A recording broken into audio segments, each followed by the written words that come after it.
Selamat datang di channel Simar Imam. Sembari mendengarkan tinggalkan like dan komentarnya bosku. Jangan lupa pasang headset kalian. Siapkan kopi dan camilan. Lupakan kenangan tentang mantan. Mari kita dengarkan sambil rebahan. Kembalinya Sang Raja. Bab 83. Su Chen, setidaknya kita sudah makan malam bersama, jadi tidak perlu bermain terlalu besar, kata Kim Mingyu sambil tersenyum. Kamu punya waktu 3 detik untuk memikirkannya sendiri. Suya, tolong bantu aku memohon ampun. Maaf, saya tidak punya waktu. Zhao Suya mengangkat kepalanya dan mengabaikan Kim Mingyu sama sekali. Melihat sikap Zhao Suya, hati Kim Mingyu berdebar kencang, dan dia dengan cepat berkata, Su Chen, jangan marah, aku masuk sekarang, aku masuk sekarang. Untuk bertahan hidup, Kim Mingyu langsung melompat ke tempat sampah dan berinisiatif menutupnya. Bagaimana cara menghadapi dua orang ini? Melihat kedua pengawal Kim Mingyu, Zhao Suya bertanya, jangan khawatirkan mereka. Aku akan memanggil seseorang untuk menanganinya nanti. Kata Su Chen. Bagus. Setelah mengatakan itu, Zhao Suya berjalan menuju Honda Civic miliknya, berencana pergi berbelanja dengan Su Chen dan kemudian kembali untuk memasak. Kamu pergi membeli bahan makanan dulu, aku harus mengurus hal lain dan akan kembali lagi nanti. Oke, setelah aku selesai berbelanja bahan makanan, aku akan menunggumu di rumah. Zhao Suya berkata dengan sedikit kecewa. Setelah berpisah dari Zhao Suya, Su Chen naik taksi dan berkendara menuju Koko Bar. Koko Bar, kamar 402. Saudara ketiga, saya ingin bersulang untuk Anda. Sekarang saya dapat melihat bahwa di antara pasukan bawah tanah di seluruh provinsi Jiangnan, Anda adalah yang paling berani. Saya telah menemukan beberapa orang, tetapi tidak ada yang berani mengambil alih bisnis pembunuhan ini. Petik 2. Pria yang berbicara berusia sekitar 50 tahun, mengenakan setelan hitam dan wajah berkarakter Cina. Dia memegang gelas anggur dan bersulang. Nama pria itu adalah Chu Xinrong, dan Chu Tenggara adalah putranya. Bos Chu, izinkan saya memberitahu Anda, jika Anda menyerahkan hal kecil ini kepada saya, tidak akan ada masalah. Bukankah itu hanya membunuh seseorang? Bagi kami, ini seperti makan di rumah, tanpa membual sama sekali. Setan hitam dan setan putih, mereka adalah dua bawahan saya yang paling bangga. Mereka telah bekerja selama lebih dari 10 tahun, dan hampir 100 orang tewas di tangan mereka. Oleh karena itu, untuk masalah seperti ini, saya, Li Laosan, adalah yang paling profesional. Petik 2. Itu dia. Chu Xinrong berkata dengan sengit, jika kamu berani membunuh anakku, aku, Chu Xinrong, akan membuat hidupnya lebih buruk daripada kematian. Setelah meminum 3 gelas anggur berturut-turut, Chu Xinrong merasakan ada yang tidak beres dan berkata, Kakak ketiga, bagaimana ini bisa terjadi?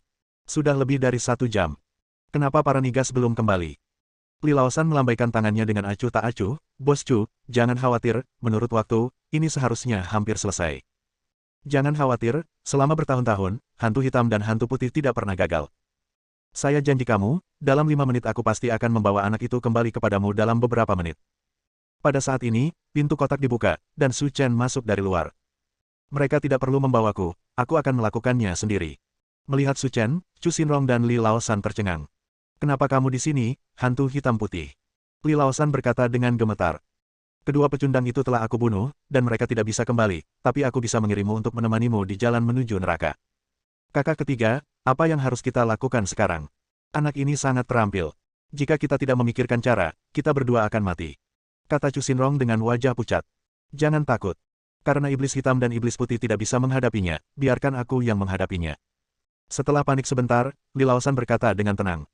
Oke, saudara ketiga, jika kamu bisa membunuh anak ini, maka aku akan memberimu keuntungan 100 juta lagi. Haha, Bos Chu sangat ceria.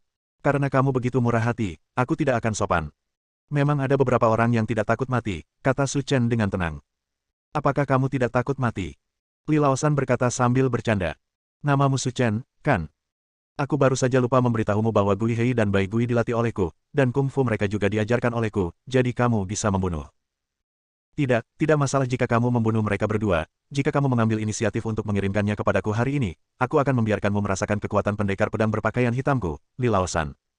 Setelah mengatakan itu, Li Laosan mengeluarkan parang tajam dari sisi sofa dan menebas Su Chen. Melihat sikap Li Laosan yang mengesankan, Chu Xinrong tidak lagi takut. Lebih dari 10 tahun yang lalu, Li Laosan terkenal di Jiangnan. Jika dia menginjak kakinya, seluruh Jiangnan akan gemetar. Dengan kungfunya, membunuh Su Chen hanyalah sebuah lelucon. Suara, dang. Parang Li Laosan langsung dipukul, namun tidak jatuh ke tubuh Su Chen, melainkan tertahan di tangannya. Bagaimana ini mungkin? Dalam sekejap, seluruh kotak menjadi sunyi. Li Laosan dan Chu Xinrong memandang Su Chen seperti sedang melihat setan. Dia sebenarnya memegang parangnya sendiri. Li Laosan sudah bingung. Mata bos terbuka lebar dan dia hampir mati ketakutan. Oke, Setelah bermain sekian lama, permainannya harusnya selesai. Apa katamu? Pada saat ini, Su Chen tidak memberi kesempatan sama sekali kepada Li Laosan, dan menusuk dadanya dengan satu jari, membunuhnya. Suara, celepuk. Ketika Li Laosan meninggal, Chu Xinrong berlutut di tanah dan melakukan koltau berulang kali. Puan Su, saya tahu saya salah. Tolong ampuni hidup saya. Adalah urusan Tuhan untuk menyelamatkanmu. Tugasku adalah mengirimmu kepada Tuhan. Setelah mengatakan itu, Su Chen mengulurkan tangan besarnya dan mematahkan leher Chu Xinrong, membunuhnya di tempat. Setelah berurusan dengan mereka berdua, Su Chen menelepon Wei Changtian dan memintanya untuk datang dan membereskan kekacauan itu. Ketika Su Chen kembali ke Splendid Huacheng, itu sudah 1 jam kemudian. Zhao Suya telah kembali dari berbelanja bahan makanan dan mulai memasak. Sesampainya di rumah, Zhao Suya berpakaian lebih santai. Mengenakan celana pendek olahraga katun abu-abu, rompi merah muda dan putih, serta celemek, dia terlihat sangat sederhana. Melihat Su Chen kembali, Zhao Suya, yang sedang sibuk di dapur, berkata, Su Chen, makanannya akan segera siap, harap tunggu sebentar. Bagus.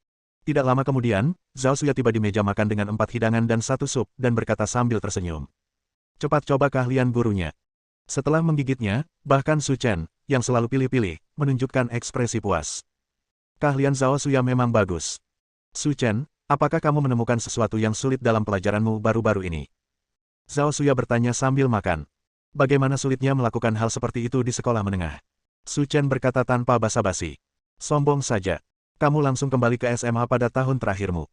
Kamu belum pernah mengambil satu pun kelas sebelumnya. Bagaimana mungkin kamu bisa mengikutinya? Setelah mengatakan itu, mata Zhao Suya berbinar, seolah dia memikirkan sesuatu, dan dia berkata, Su Chen, tolong jangan pergi malam ini. Tidak pergi. Zhao Suya mengangguk. Pertama, guru sudah pindah ke rumah baru dan masih belum terbiasa, serta sedikit takut. Kedua, kamu bisa datang dan tinggal bersama guru, agar saya masih bisa memberimu pelajaran tambahan. Kamu masih bisa meningkatkan nilaimu. Bab 84. Bukankah ini bagus? Su Chen berkata, lagi pula, kamu lajang, dan aku tidak punya kebiasaan bermalam di rumah orang lain. Ketika Su Chen mengatakan ini, Zhao Suya tersenyum dan berkata, wah, kamu takut aku akan memikirkanmu. Bukan itu masalahnya, karena nilaiku tidak perlu diperbaiki. Meletakkan sumpitnya, Zhao Suya berkata, kamu selalu mengatakan bahwa kamu tidak perlu menebus nilaimu. Lalu aku akan memberimu 1 set kertas nanti. Kamu bisa menunjukkannya kepadaku. Tidak perlu lebih dari 150 poin untuk pertanyaannya. Kamu cukup perlu mencetak 70 poin.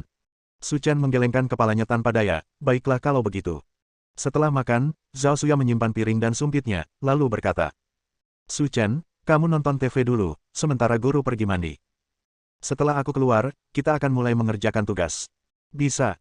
Wanita biasanya mandi perlahan, tetapi kecepatan mandi Zhao Suya jauh melebihi ekspektasi Su Chen. Butuh waktu lebih dari 1 jam untuk mencuci, dan prosesnya agak lambat. Su Chen sedang duduk di sofa menonton TV ketika dia melihat Zhao Suya berjalan keluar dari kamar mandi dengan mengenakan handuk mandi. Kulit seputih saljunya diselimuti kabut tipis, terutama turbulensi ombak di hadapannya, yang membuatnya tampak seperti hendak keluar. Namun, Su Chen tidak terlalu memperhatikan dan menonton TV dengan saksama. Oke, guru sudah selesai mencuci dan pergi mengambilkanmu kertas. Kamu selalu bilang kamu tidak perlu mengganti nilaimu, jadi biarkan guru melihat keadaanmu. Oke silahkan. 10 menit kemudian, Zhao Suya mengeluarkan 1 set soal matematika dari ruang kerjanya dan menyerahkannya kepada Su Chen. Jika kamu gagal mencapai lebih dari 70 poin, maka kamu harus patuh mulai sekarang dan datanglah dan biarkan aku menebusnya. Saat berbicara, Zhao Suya tampak bangga. Karena ketika saya memilih makalah, saya memilih yang paling sulit. Belum lagi Su Chen, bahkan Chen Tianyu yang nomor 1 di usianya mungkin tidak bisa mendapat nilai di atas 70%. Su Chen adalah murid pindahan yang baru tiba di sekolah, bagaimana mungkin dia bisa mendapat nilai di atas 70%? Tidak masalah, tapi bagaimana jika saya mencapai lebih dari 70 poin? Ini. Zhao Suya terdiam sesaat dan tidak tahu harus menjawab apa. Karena kami tidak pernah memikirkan aspek ini sama sekali, dan kami tidak pernah menyangka Su Chen bisa mencetak lebih dari 70 poin. Jika kamu bisa mendapat nilai lebih dari 70 poin, maka guru telah salah memahamimu. Sebagai hukuman, aku akan membiarkanmu memukulku. Meski tindakan semacam ini cukup ambigu, Zhao Suya tidak takut sama sekali. Kumpulan makalah ini merupakan soal lomba Olimpiade Matematika yang tidak dikerjakan oleh siswa SMA saat ini, jadi tidak mungkin saya kalah. Oleh karena itu, saya tidak takut dengan taruhan apapun. Ayo kita cari yang lain. Taruhan seperti ini tidak bagus. Kamu sepertinya bisa mencetak lebih dari 70 poin. Zhao Suya berkata, itu saja pertaruhannya. Jangan membantah.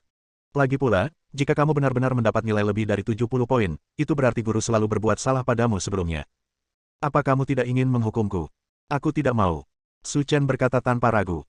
Karena inilah intinya Su Chen, kecuali wanitanya sendiri, dia tidak akan menyentuh wanita lain. Jangan bicara terlalu awal. Selesaikan makalahnya dulu lalu bicara. Su Chen menggelengkan kepalanya tanpa daya. Saat ini, dia hanya bisa menggunakan kekuatannya sendiri untuk meyakinkan Zhao Xuya. Kemudian, Su Chen mengambil pena dan mulai menulis di atasnya. Saat ini, Zhao Xuya juga tidak menganggur. Dia mengambil pengering rambut dan pergi ke samping untuk mengeringkan rambutnya. Sekitar 15 menit kemudian, rambut Zhao Xuya dikeringkan, dan ikal Su Chen selesai. Apakah sudah selesai? Melihat kumpulan kertas yang berisi kata-kata, Zhao Xuya berkata dengan tidak percaya. Kecepatan mengerjakan soal terlalu cepat. Kamu sudah selesai, silakan periksa jawabanmu. Su Chen berkata dengan mudah. Zhao Xuya tidak tahu apakah jawaban di atas benar, tetapi tulisan tangan Su Chen benar-benar membuatnya terkesan. Ini lebih biasa daripada cetak. Namun, ini bukanlah fokus perhatian Zhao Xuya. Tulisan tangan yang indah tidak bisa dijadikan makanan, harus jawaban yang benar. Setelah itu, Zhao Xuya mengeluarkan jawaban di kertas itu dan mulai memeriksanya satu persatu. Pada awalnya, ekspresi Zhao Xuya sangat bangga. Menurutnya, dengan level Su Chen, dia pasti tidak bisa melakukan apapun dengan benar. Namun, semakin jauh aku melihat ke bawah, aku semakin ketakutan. Saya telah memeriksa lebih dari selusin pertanyaan, tetapi tidak ada satupun yang salah. Yang lebih menakutkan adalah jawabannya bahkan lebih standar daripada jawaban standar. Di akhir pemeriksaan, Zhao Xuya tidak lagi berani membaca karena semua jawaban Su Chen benar. Tidak ada satupun yang salah. Nilai penuh. Kita seharusnya sudah selesai memeriksanya, kata Su Chen sambil bersandar di sofa, yakin dengan hasilnya. Bagaimana caramu melakukannya? Sebagai murid pindahan, kamu benar-benar mendapat nilai penuh. Hal-hal di dalam buku sangat sederhana. Anda dapat memahaminya secara sekilas. Tidak ada kesulitan. Hancurkan saja. Zhao Xuya berkata tidak yakin. Katakan padaku, apakah kamu diam-diam memeriksa jawabannya di ponselmu saat aku sedang mengeringkan rambutku tadi? Hanya butuh 15 menit. Jika saya memeriksa jawabannya, apakah menurut Anda saya masih punya cukup waktu? Zhao Xuya tidak tahu harus menjawab apa. Karena waktunya terlalu singkat, tidak ada waktu untuk menemukan jawabannya. Namun, dia tidak bisa mengakui bahwa Su Chen yang melakukannya sendiri. Jika itu masalahnya, maka dia akan memenuhi taruhannya dan dipukul olehnya. Tidak. Zhao Xuya menolak dalam hatinya, meskipun Su Chen sangat tampan, saya adalah dekannya, jadi saya harus menjaga keagungan seorang guru. Su Chen, aku baru saja mengatakannya dengan santai tentang taruhan itu. Aku bersedia mengaku kalah, tapi aku harus mengubah metode hukumannya. Lupakan saja, aku bukan tipe orang yang punya sperma di otaknya, jadi aku tidak tertarik dengan hukuman apapun. Setelah mengatakan itu, Su Chen berdiri dan pergi. Dia sama sekali tidak menganggap serius Zhao Xuya. Namun tindakan Su Chen mengejutkan Zhao Xuya. Apakah semua siswa begitu menyendiri sekarang? Pantang adalah dewa laki-laki. Berangkat dari rumah Zhao Xuya, Su Chen naik taksi kembali ke Haitang Villa. Sesampainya di rumah, waktu sudah menunjukkan pukul 12 malam. Yang mengejutkan Su Chen adalah meski hari sudah larut, lampu di rumah masih menyala. Agaknya gadis konyol Lin Ruohan itu masih sibuk dengan pekerjaan. Namun, ketika Su Chen mengenakan sandalnya dan memasuki rumah, dia menemukan bahwa Lin Ruohan tidak sibuk bekerja, tetapi berdiri tegak di depannya dengan piyama. Apa yang kamu lakukan? Kamu bangun larut malam, berpura-pura menjadi hantu dan menakuti orang. Katakan padaku, apa yang kamu lakukan hingga kembali selarut ini? Lin Ruohan mencubit pinggangnya dan berkata dengan marah. Apakah kamu pergi kencan rahasia di belakangku? Bersambung.